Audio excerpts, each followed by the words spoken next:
দীপ্ত TV present raindrops মাল্টিমিডিয়ার পক্ষ থেকে সবাইকে ঈদের শুভেচ্ছা, ঈদ মোবারক।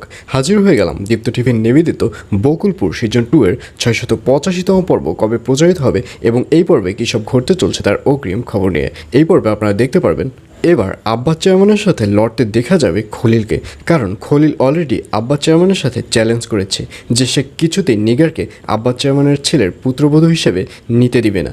আর এজন্যই খলিলকে দেখা যাবে সেবার বোরহানকে ঠিক করবে, বোরহানকে ঠিক করে বলবে তুই আব্বাস চেয়ারম্যান এবং তার ছেলের প্রতিনিয়ত খোঁজখবর আমাকে আপডেট দিবি, যাতে করে আব্বাস চেয়ারম্যান এবং তার ছেলে কিছুতেই নিগারকে যেন তাদের পুত্রবধূ হিসেবে নিতে না পারে। কারণ আমি আব্বাস চেয়ারম্যানের সাথে চ্যালেঞ্জ করেছি যে আমি কিছুতেই নিগারকে আব্বাস চেয়ারম্যানের পুত্রবধূ হিসেবে করতে দিব না।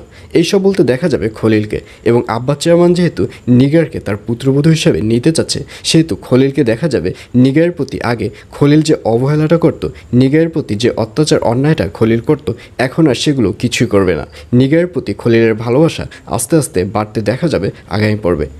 আর অন্যদিকে গুড্ডি তালুকদারকে দেখা যাবে সে যাত্রাপালার প্রতি একটা ভালো টানের সৃষ্টি হবে, এবং গুড্ডি তালুকদারকে দেখা যাবে সে যাত্রাপালার মধ্যে যে গণেশদা রয়েছে তাকে গুড্ডি তালুকদার অফার করবে চা খাবার জন্য।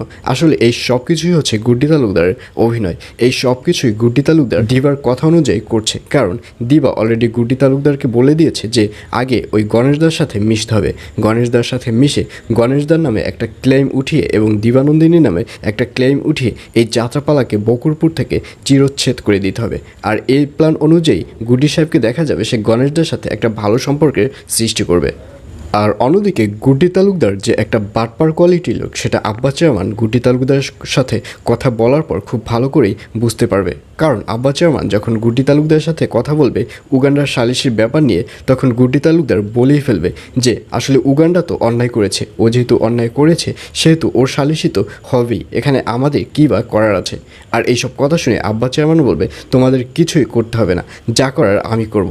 এই বলে আব্বাস চেয়ারম্যানকে দেখা যাবে সে ওখান থেকে চলে যাবে। তো ভিউয়ার্স, জানিয়ে দিচ্ছি এই পর্বটি কবে প্রচারিত হবে। বকুলপুর সিজন 2 এর 685তম পর্ব প্রচারিত হবে ঈদের 3য়তম দিন রাত 8টার সময় শুধুমাত্র দীপ্ত টিভি ইউটিউব চ্যানেলে।